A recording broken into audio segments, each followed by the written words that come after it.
El perdón es el tema central que nos ofrece la meditación en el Evangelio de hoy. Y esto aparece en boca del apóstol Pedro y en boca de Jesús. Y en tercer lugar, ha de llegar a nosotros para que saquemos cada uno las consecuencias, las conclusiones sobre el perdón. Así pues, les invito a que nos adentremos en este maravilloso y fascinante tema, siempre actual y necesario, el perdón. Para ello, leemos Mateo capítulo 18, versículos del 21 al 35. Les invito a que ustedes lean en sus casas, tomen la Biblia, en Mateo capítulo 18. ¿Qué ocurre aquí? Se acerca Simón Pedro, el apóstol, y le dice: Señor, ¿cuántas veces tengo que perdonar a mi hermano? ¿7 veces? Con esto Pedro intenta ir más allá del perdón tradicional de ojo por ojo, diente por diente. Me perdonas una vez, te perdono otra vez. E incluso las interpretaciones rabínicas de la época, las diferentes escuelas que habían en la época de Jesús, algunos decían que máximo 3 veces. E incluso una cosa era el perdón al semejante, al mismo rango, al marido, a la mujer; otra cosa el perdón al superior o al inferior. Habían diferentes maneras de entender el perdón. Jesús va más allá y le dice: no te digo 7 veces, sino 70 veces 7. Y a partir de allí le pone un ejemplo, una parábola sobre el perdón.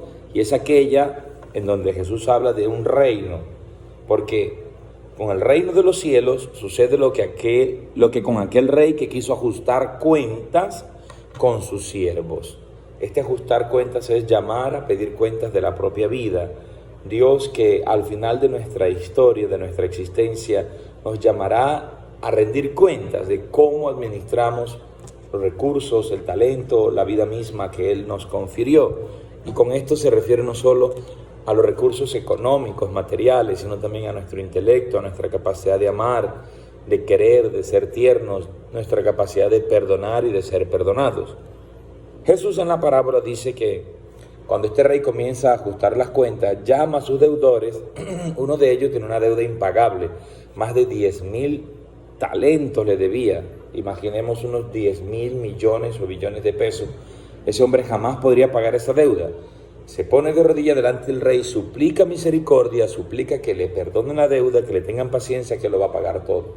El rey, movido a compasión, movido a misericordia, le perdona toda la deuda, lo deja libre. Y hay un dato importante aquí, y es que el perdón tiene la capacidad de romper cadenas y darnos a nosotros libertad.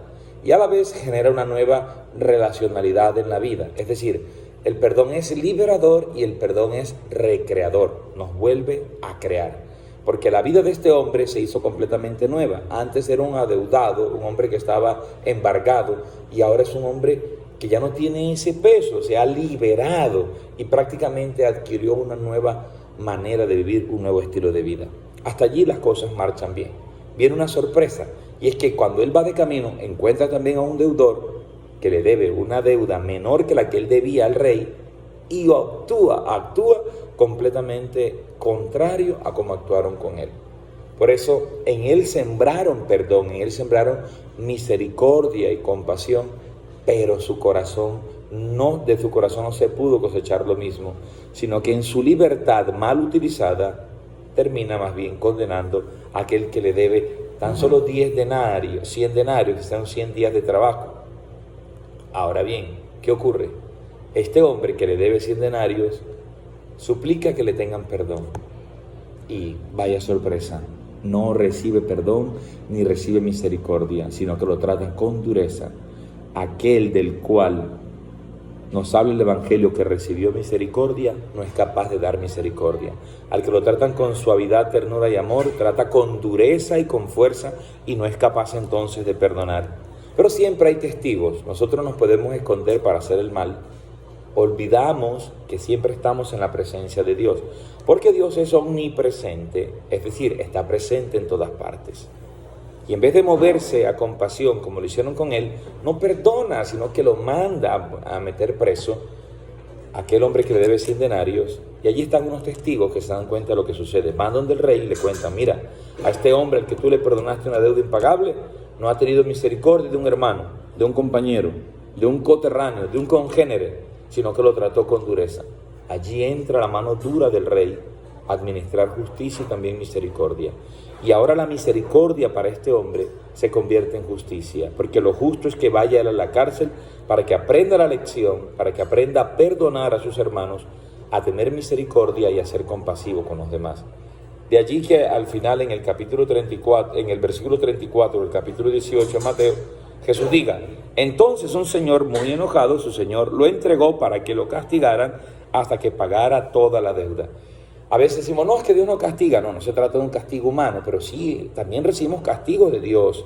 No porque Dios sea malo, sino que el castigo tiene un carácter, tiene una finalidad. El castigo busca que nosotros saquemos un aprendizaje. Imagínense que usted como docente premia la conducta equivocada de sus alumnos, van y la repiten. Usted como padre de familia ve que su hijo hace una pilatuna, lo lleva de pronto a visitar a los vecinos y se sube arriba de la mesa y patea un florero y luego le pide un helado y usted se lo da. El niño va a pensar que está obrando bien, entonces repite la conducta. Nosotros vamos a recibir también castigos a lo largo de la vida que buscarán que seamos mejores personas y saquemos lo mejor de cada uno de nosotros. Entonces, no podemos estar simplemente diciendo, ay, sí, Dios me ama, Dios me perdona todo. Él está dispuesto siempre a perdonarnos. Pero ¿hasta qué punto estamos dispuestos a perdonar también nosotros? Y estamos dispuestos al arrepentimiento, a la reconciliación y a vivir en ese amor, en esa misericordia. La misericordia de Dios también pasa en algunas ocasiones por la corrección y por el castigo. Porque en ese momento lo que necesitamos es aprender una gran lección, que es necesario perdonar a los hermanos como continuamente somos perdonados también por el Señor.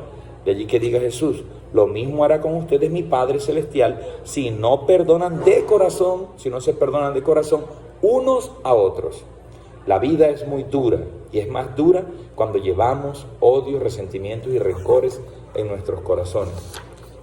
En el año 2017 Dios me permitió escribir este libro, que se lo recomiendo, se llama Faro, Inevitables Reflexiones, Faro de Razón y Fe.